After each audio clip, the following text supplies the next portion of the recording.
오늘부터 2주간 동안은 믿음의 도전이라는 주제를 가지고 말씀드리게 될 것입니다.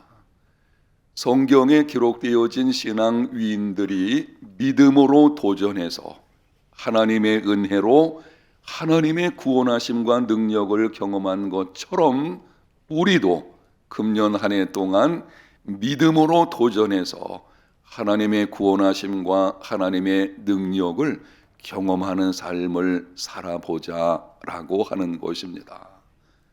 여러분, 말씀 들을 수 있는 귀가 준비되어 있습니까? 얼마 전에 제가 어떤 그 매체를 통해서 들려오는 말이 있었는데요. 아이들이 똑똑하다는 것은 많이 아는 것이 아니고 잘 듣는 것이다. 제가 그거 따로 적어놨어요. 아주 귀한 말이더라고요. 아이가 똑똑하다. 이 똑똑하다고 하는 말은 지식이 많다는 것이 아니고 잘 듣는 아이들이 똑똑하다라고, 결국에는 잘 듣는 사람들이 많은 것을 알게 되기도 하겠죠. 여러분, 하나님의 말씀을 들을 수 있는 마음의 준비, 여러분의 귀가 또한 열려 있으십니까?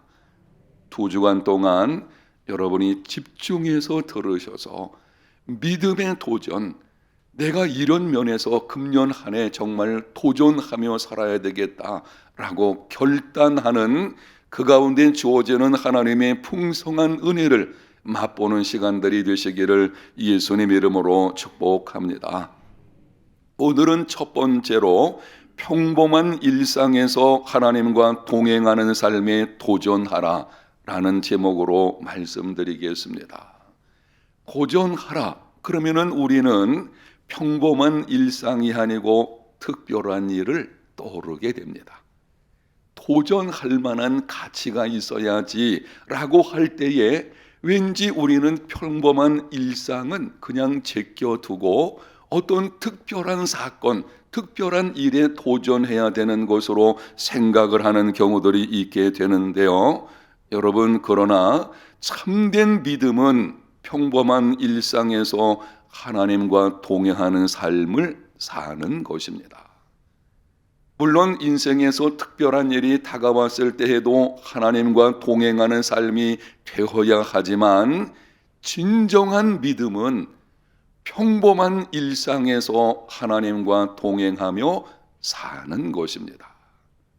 우리는 평범한 일상을 조금 소홀히 여기는 경우가 있어요. 특별한 날은 아주 소중히 생각을 하게 되어지죠. 그래서 그날을 어떻게 보낼 것인가에 대해서 미리 계획을 세우기도 하고, 가족 가운데 기억하지 못하면 섭섭하기도 하고 이렇습니다.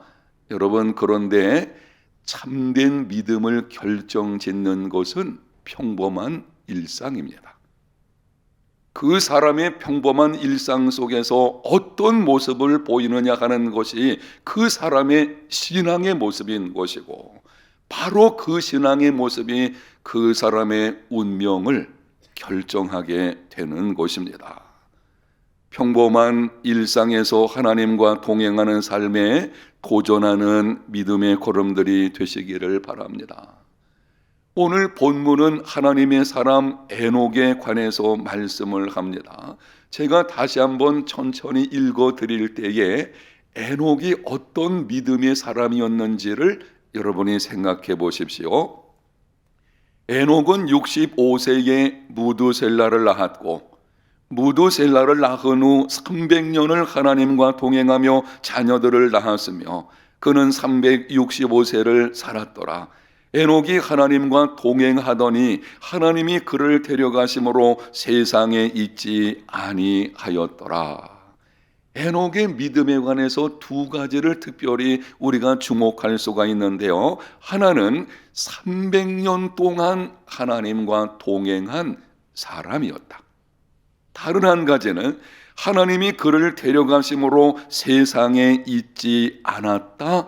곧 죽음을 맛보지 않고 하나님이 데려가셨다는 것입니다. 여기 동행한다는 말씀은 같이 행동한다라는 뜻이고, 두 사람이 같이 행동하려면 뜻이 맞아야 합니다. 구약성경 아모스서 3장 3절에 이렇게 말씀합니다. 두 사람이 뜻이 같지 않은데 어찌 동행하겠으며. 뜻이 같지 않은 사람들이 어떻게 동행을 할 수가 있겠습니까? 남편과 아내가 평생을 살아가게 되는데 행복한 가정이 되려면 뜻이 맞아야 합니다. 가끔 동업하는 사람들이 있는 것을 보게 되는데요, 적어도 두 사람이 동업을 한다, 뜻이 맞아야 되죠. 뜻이 맞지 않는 사람들이 동업하는 경우들이 간혹 있습니다. 생각이 다른 거예요. 일은 함께 시작을 했는데 생각이 다르다 보게 되면 처음에는 좋을지 몰라도 나중에 좋지 않은 것을 볼 수가 있습니다. 마찬가지로 하나님과 동행한다는 것은 하나님의 뜻이 무엇인지를 생각하고 그 뜻대로 사는 삶을 말씀합니다. 에녹은 300년 동안 매일 하나님의 뜻대로 행하는 삶을 살았습니다. 또한 에녹이 어떤 사람이었는지 오늘 본문 말씀에 근거해서 히브리서 기자가 이렇게 기록을 합니다. 믿음으로 에녹은 죽음을 보지 않고 옮겨졌으니 하나님이 그를 옮기심으로 다시 보이지 아니하였느니라. 그는 옮겨지기 전에 하나님을 기쁘시게 하는 자라 하는 증거를 받았느니라. 반복되는 말씀을 주목해 보십시오. 죽음을 보지 않고 옮겨졌으니 옮기심으로 옮겨지기 전에. 하나님께서 에녹의 경우는 아주 특별한 사건이죠. 한 번 죽는 것은 사람에게 정해진 것입니다. 그런데 에녹의 경우는 죽음을 보지 않고 하나님께서 하늘나라로 데려가셨다는 것입니다. 오늘 본문도 이 앞부분을 보게 되면 나중에 여러분이 집에 가서 읽어보십시오. 오늘 본문 앞부분을 보게 되면 계속 반복되는 말씀이 있습니다. 누가 누구를 낳고 죽었더라. 죽었더라. 계속 죽었다는 말이 반복이 되는데 에녹의 경우에는 누구를 낳았다는 말이 있고 죽었다는 말씀이 없습니다.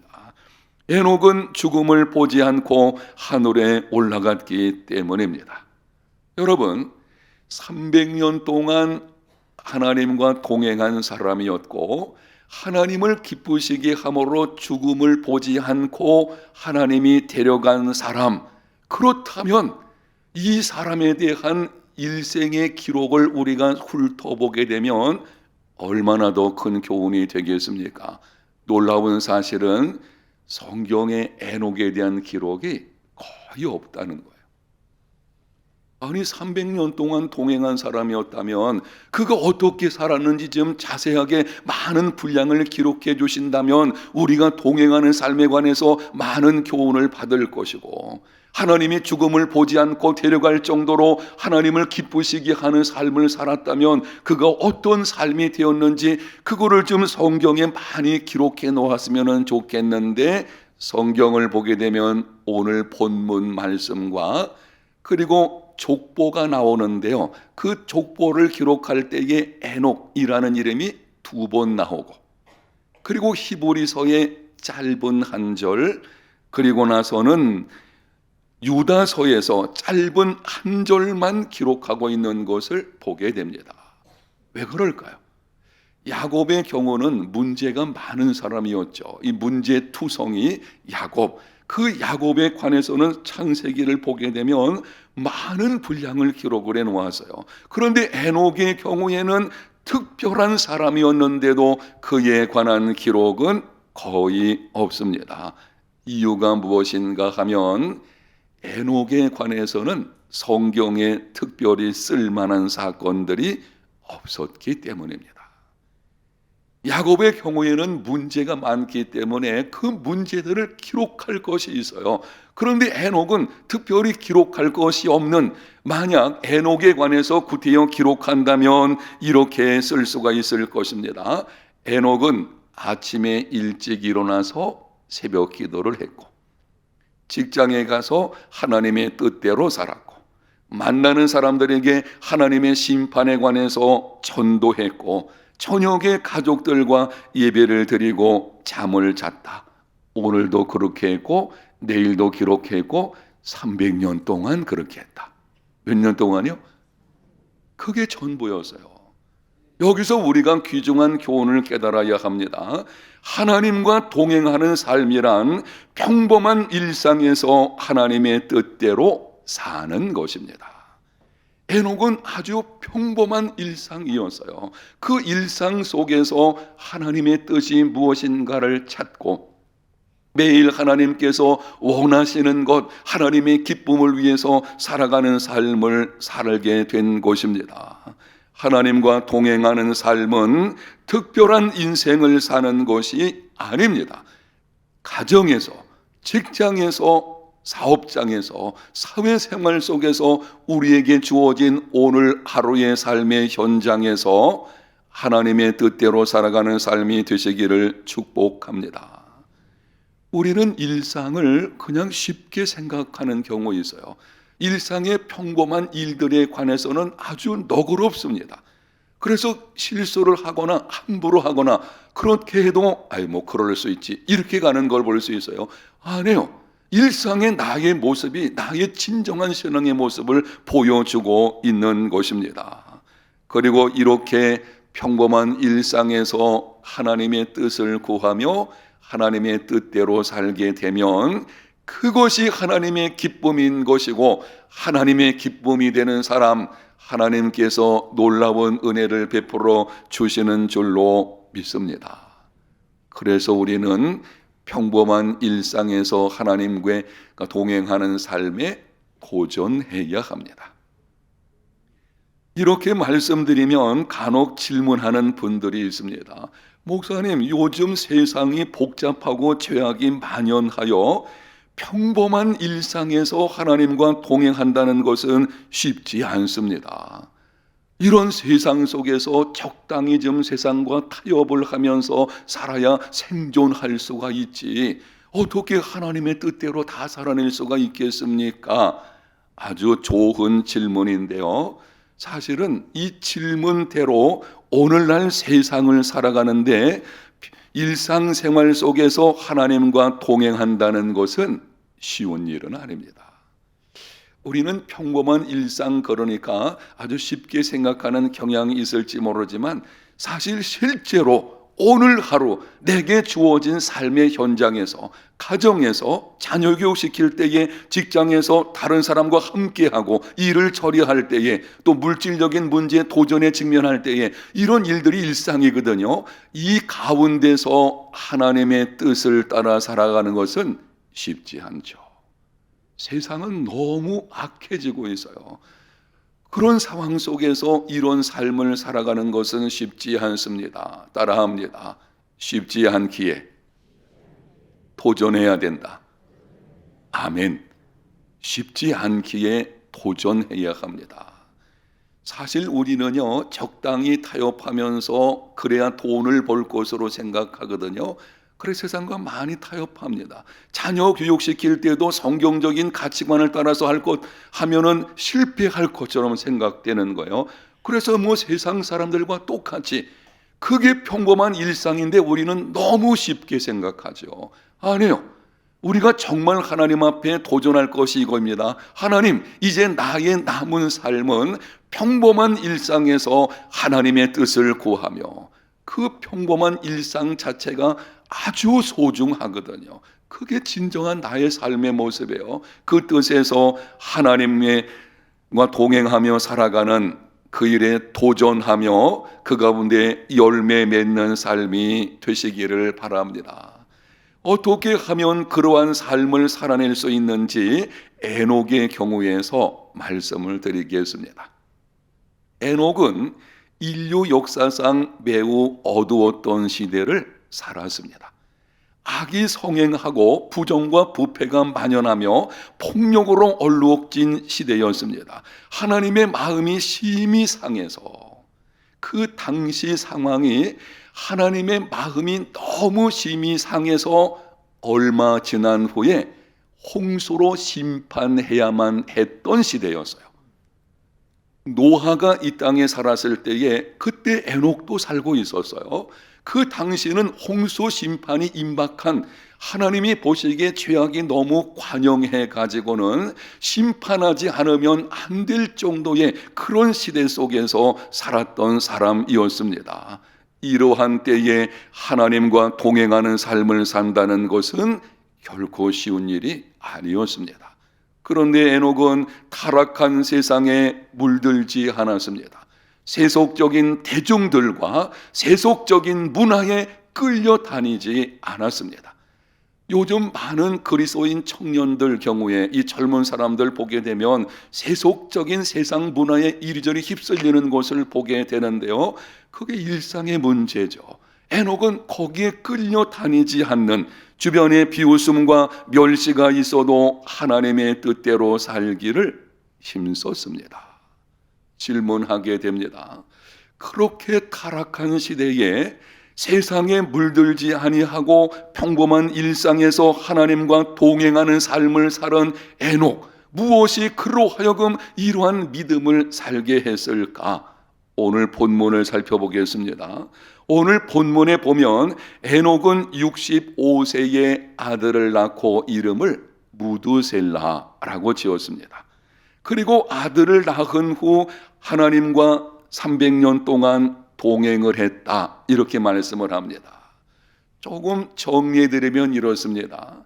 에녹이 65세에 아들을 낳고 아들을 낳은 후에 300년을 동행했어요. 이 말은 바꿔서 말씀을 드리면 아들을 낳기 전까지는 하나님을 알고 섬기기는 했는데 동행하는 정도는 아니었다는 것입니다. 그런데 65세에 아들을 낳고 그 아들 낳는 사건을 통해서 그의 믿음이 바뀌게 된 거예요. 그래서 300년을 하나님과 동행하는 삶이 이루어지게 된 것입니다. 아들을 낳은 사건과 에녹의 삶이 변화된 것은 어떤 관계가 있는 건가? 아니, 아들 낳는 것은 평범한 사건인데 그 사건과 에녹의 믿음이 변하는 것이 어떤 관계가 있느냐고 하는 것입니다. 아들의 이름을 무두셀라라고 지었는데 이 말의 뜻은 창을 던지는 자라는 것입니다. 어떤 자라고요? 창을 던지는 자. 고대 부족 국가에서 창을 던지는 사람은 그 부족을 이끄는 책임과 권리를 가지고 있는 사람이었습니다. 그래서 창 던지는 자가 죽는다, 그거는 멸망을 의미하는 것입니다. 마을과 마을이 전쟁을 벌이게 되는데요, 이 부족 간의 전쟁들이 일어나게 되어지죠. 그 전쟁에서 창 던지는 자가 죽는다, 그 마을의 멸망을 의미하는 것입니다. 더구나 이 무두셀라라고 하는 이 이름의 히브리어의 구체적인 뜻을 보게 되면 이렇습니다. 무두라는 말은 죽다라는 뜻이고요, 셀라라는 말은 보낸다, 이런 뜻입니다. 풀어드리면 그 사람이 죽으면 심판이 있다, 이런 뜻입니다. 에녹이 아들 무두셀라를 낳았을 때에 그 이름을 그렇게 지은 것은 그냥 지은 것이 아니에요. 여러분, 성경에서 아들의 이름을 짓는다라고 할 때 그거는 특별한 의미가 있는 것입니다. 그런데 아들을 낳았을 때에 무두셀라, 여러분 좀 불안한 이름 아닌가요?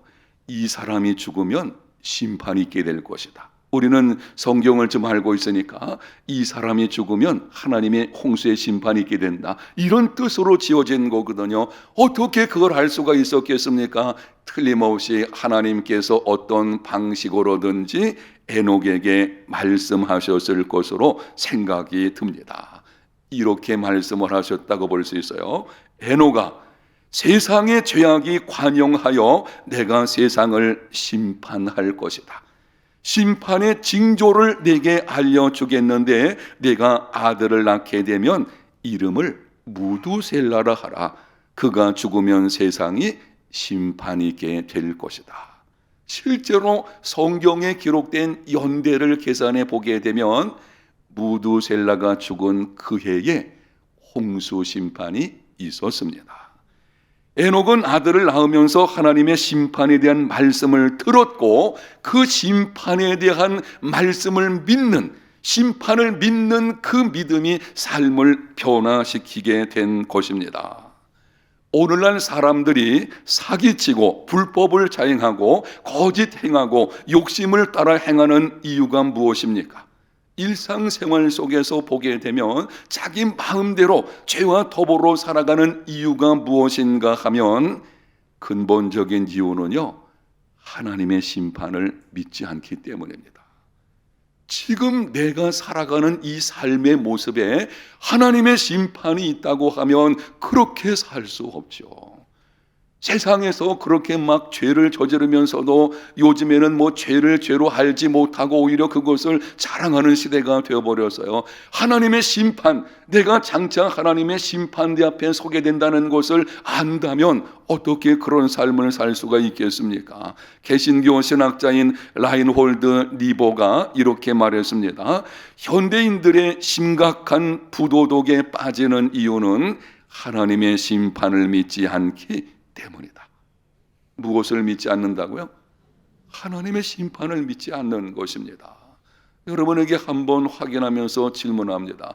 여러분은 하나님의 심판이 있다고 믿습니까?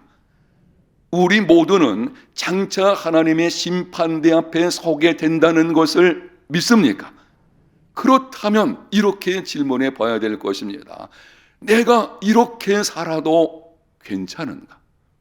장차 하나님의 심판대 앞에 섰을 때에 이렇게 살아도 그날에 부끄럽지 않은 모습으로 설 수 있겠나? 이 질문을 해야 할 것입니다. 그리고 적어도 하나님의 심판이 있다는 것과 내가 장차 그 앞에 선다는 것과 지금 나의 삶을 따라서 심판이 있다는 것을 안다면 거기서 믿음의 삶이 바뀌게 되는 것입니다. 그 믿음이 우리의 삶을 바꾸게 되는데요, 평범한 일상에서 하나님과 동행하는 삶이 그때 이루어지게 되는 것입니다. 그 삶이 어떤 것인지 조금 구체적으로 드리면, 어떤 사람이 요한 웨슬레를 찾아와서 질문했습니다. 만약 내일 밤 12시에 하나님이 당신을 부르신다면 지금부터 그 시간까지 무엇을 하겠습니까? 자, 여러분에게 한번 물어보겠습니다. 만약 내일 밤, 하루 시간이죠, 내일 밤 12시에 하나님께서 여러분을 부르신다면 지금부터 그 시간까지 여러분은 무엇을 하시겠습니까? 요한 웨슬레가 대답을 했습니다. 지금까지 살아온 대로 하던 일을 계속하겠습니다. 그게 진정한 믿음이에요.